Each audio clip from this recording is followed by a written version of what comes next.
Campo Vicente Lim, Calamba City, Laguna.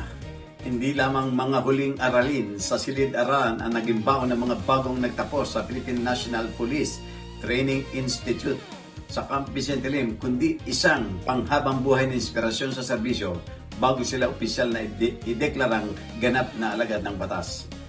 Sa kanyang mensahe, binigyan din ni Police Brigadier General Hansel Marantan ang tunay na diwa ng pagiging pulis. Hinamon niya ang mga bagong nagsipagtapos na maglingkod ng may karangalan, itaguyod ang hustisya at protektahan ang komunidad at bansa na may integridad at katapangan.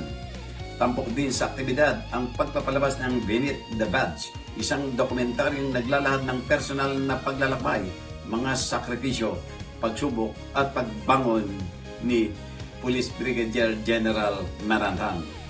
Labis na nantig ang mga bagong pulis sa nasabing pelikula na ayon sa marami ay lalong nagpatibay ng kanilang panata na isusuot ang kanilang mga tsapa na may kababang loob, mga katatagan at walang pag-iimbot na dedikasyon sa sambayanang Pilipino.